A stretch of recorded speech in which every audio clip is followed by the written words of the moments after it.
Bonjour à tous, Boker Tov les Koulam et Purim Sameach. Aujourd'hui, Yom Shlishi, mardi de la Parashat Kitissa. Nous sommes le Yudalet 14 Adar 5786. Purim, juste avant la Xéra, le décret de Haman, le Ham Israël vivait très bien. Mordechai faisait partie du gouvernement et il était respecté. Le Ham Israël était respecté, traité avec gentillesse. Mais bien que les choses semblaient si positives, c'est à ce moment-là que le décret le plus terrible et le plus effrayant de toute l'histoire est tombé sur tout le Ham Israël. Plus tard, alors que la situation semblait être la pire possible, la plus grande Yeshua, la plus grande délivrance jamais vue a eu lieu. Tout le Ham Israël a été sauvé grâce à son Messirut Nefesh, son don total pour Akadosh Baruch Hu, pour la Torah, pour l'accomplissement des mitzvot. Tout cela grâce à leur chef. Ils ont décidé d'écouter leur chef, Mordechai Hatzadik. Eh bien, nous ne devrions pas penser que lorsque tout va bien, rien ne peut nous arriver. Et quand les choses vont mal, nous ne devrions pas du tout penser que rien de bon ne peut nous arriver. En réalité, nous le savons, tout est dans les mains d'Akadosh Baruch Hu, de Dieu. Et lorsque nous agissons comme nous le devons, c'est là qu'Akadosh Baruch Hu nous bénit pour que nous ayons tout ce dont nous avons besoin. Alors, agissons. Naaseh venishma, Kimu ve kiblu hayehudim. Le Ham Israël a accompli ce qu'il avait déjà accepté lors du Har Sinaï, ce que chacun d'entre nous avons déjà accepté et pris sur nous. Il suffit juste d'agir, pas trop réfléchir, agir, faire ce que nous avons à faire, et Akadosh Baruch Hu nous enverra le Mashiach et la Geoula, Hamitit, ve'ashlema, Chumash. Après qu'Akadosh Baruch Hu a dit à Moshe qu'il enverrait un ange, un malach avec le Ham Israël au lieu d'Hachem lui-même, Moshe Rabbeinu a dit qu'il n'était pas d'accord. Il a demandé à Dieu de s'occuper lui-même du Ham Israël. Là, Akadosh Baruch Hu a accepté et lui dit qu'il accompagnerait lui-même le Ham Israël. Moshe a répondu, oui, c'est ce que nous voulons. Si Hachem ne vient pas, nous ne voulons pas rentrer en Eretz Israël. Moshe a également demandé une autre chose, que le Ham Israël soit différent. C'est-à-dire Veniflinu, que nous soyons différents des autres nations, qu'Akadosh Baruch Hu ne réside que parmi les Juifs. Akadosh Baruch Hu ici, dans cette petite partie de la paracha qui en est une grande en réalité, est en train de nous choisir, encore et toujours, et il nous accompagne chaque jour de notre existence.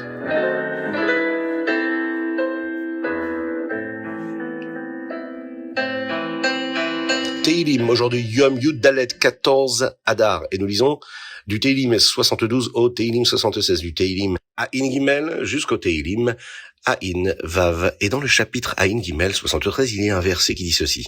Mili bashamayim ve'imcha lo chafatzti ba'aretz. Le Tzemar Tzedek a raconté que le Rabbi Shlomo Zalman disait souvent ce verset, et il l'expliquait de cette façon-là.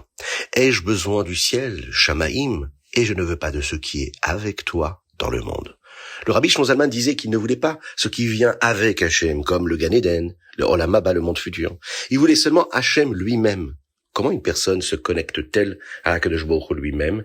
Eh bien, en faisant une mitzvah dans ce monde matériel. Les sages disent qu'une heure de teshuva et de ma'asim tovim et de bonnes actions dans ce monde-là est meilleure que tout le Olam Haba. Dans le monde futur, les neshamot, elles, profitent de la lumière d'Hachem. Mais à travers une mitzvah dans ce monde, la neshama, l'âme, se connecte avec l'essence même d'Akadosh Baruch Hu.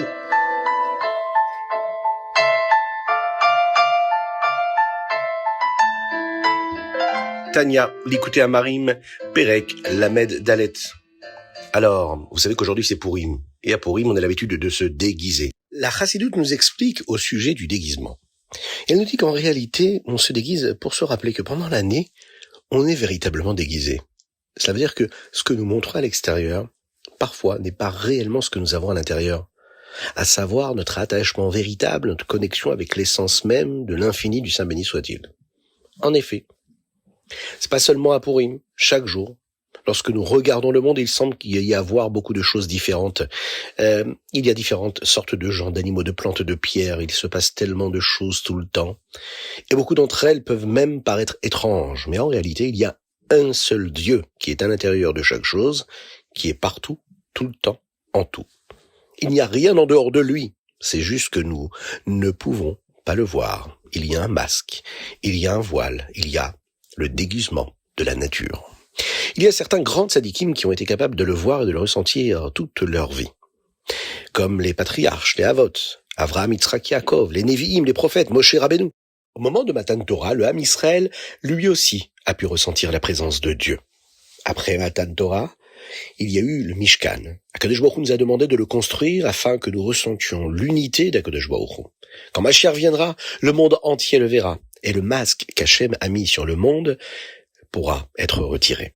Le Rabbi Shlomo Zalman, auteur du Tanya, nous dit ici que quand Mashiach viendra, nous pourrons le voir à Kadosh Baruch Hu. Et en attendant, Hachem a du nachat, de la satisfaction de ce que nous faisons aujourd'hui. Le fait de penser à cela nous rend heureux, besimcha. Et un bon moment pour y penser, c'est pendant la tfila. Mais ensuite, après avoir fini d'étudier ou de prier, nous regardons autour de nous et nous voyons le monde tel que nous le voyons habituellement. Nous réalisons qu'Akadosh Baruch Hu se cache toujours dans le monde et que nous ne sommes pas capables de voir cela toute la journée. La vérité ne nous paraît pas aussi évidente comme pour les patriarches, comme pour Moshe Rabbeinu. Alors il nous donne quelques conseils, le Rabbi Shlomo Zalman ici, sur ce que nous pouvons faire pour créer un endroit où Dieu sera avec nous tout le temps. Par exemple, lorsqu'on étudie la Torah, lorsqu'on utilise notre travail pendant la journée pour servir Dieu, lorsqu'on donne la tzedaka, afin que nous puissions être un mishkan, un lieu de résidence pour Dieu, durant toute la journée. Les chachamim, les sages, nous disent qu'après la destruction du Beth Amikdash, l'endroit où nous pouvons trouver Dieu de la manière la plus similaire à ce qu'elle était alors, se trouve dans les halachot de la Torah, les lois de la Torah, où nous voyons exactement comment Dieu veut que le monde soit dans les points très particuliers. Donc après la tefila, nous devrions prendre la décision de fixer un moment pour étudier la Torah. Chacun a une certaine quantité de Torah qu'il doit étudier en fonction de ce qu'il peut. Comme l'explique le Rabbi Shlomo Zalman dans l'Ilchot Talmud Torah, dans les lois qui concernent l'étude de la Torah, quand nous étudions et nous prenons ce temps-là pour étudier, nous devrions avoir l'impression d'inviter Hachem dans notre maison, dans notre lieu de travail, dans notre vie, dans notre cœur, dans notre âme. Tout comme c'était le cas dans le Mishkan, et comme le monde entier le sera, quand Mashiach viendra.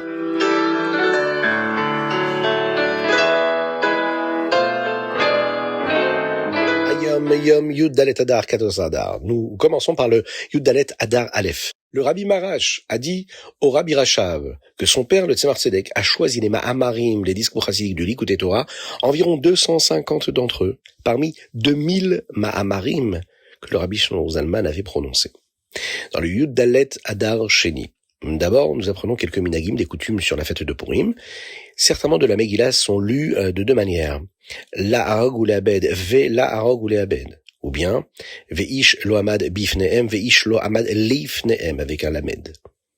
Lorsque nous disons les mots Igeret Azot, ou bien Igeret Apurim, Azot Ashinit, nous secouons un peu la Megillah. Notre Noussar, notre rite de Shoshana Yaakov inclut les mots Bruchim Kol Atzadikim.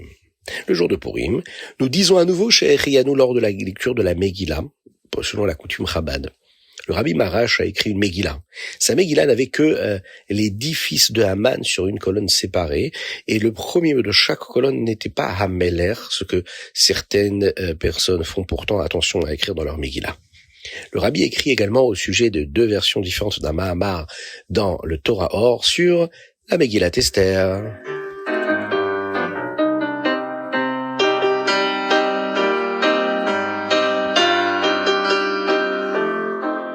Rambam, Ilchot, Tefillin, ou Mezuzah et Sefer Torah. De le Rambam d'aujourd'hui, nous concluons les lois qui concernent justement Ilchot, Tefillin, Mezuzah et Sefer Torah. Dans le Périkret, le Rambam nous en apprend davantage sur l'écriture d'un Sefer Torah. Nous apprenons comment laisser un espace après les paragraphes dans un Sefer Torah. Si l'espace est à la fin d'une ligne, on l'appelle Petucha, ouverte. Dans le Chumash, on verra qu'il était également écrit la lettre P. Si l'espace est au milieu d'une ligne, on l'appelle Stuma, fermé. On peut le voir dans le Chumash avec cette lettre Samer qu'il peut y avoir entre 2 psukim. Si un sofer, un scribe, laisse un espace au mauvais endroit ou mélange les types d'espaces, le Sefer Torah est pas soul, il est invalide. Chapitre 9. Nous apprenons beaucoup d'autres halachot sur la façon dont la Torah est écrite, cousue ou même fixée au hatzechayim, c'est-à-dire les bâtons de bois qui permettent au parchemin d'être tenu. Enfin, dans le chapitre 10, une fois qu'on a appris toutes ces halachot, nous comprenons qu'il existe 20 façons pour un Sefer Torah d'être pasoul, d'être invalide, et en voici 2 exemples. 1. Si 2 lettres se touchent, il est pasoul. 2. Si l'encre n'est pas noire, il est aussi pasoul et invalidé. Nous apprenons aussi comment traiter un Sefer Torah. Il y a une loi, par exemple, qui stipule qu'un Sefer Torah ne peut être vendu que si quelqu'un n'a rien d'autre à vendre et souhaite apprendre la Torah ou bien se marier. Le Rambam nous explique également comment traiter toutes sortes d'objets de Gdusha et ce qui doit aller à la Gniza, qui doit être enterré en terre, parce que tous ces objets-là ont de la Gdusha, de la sainteté.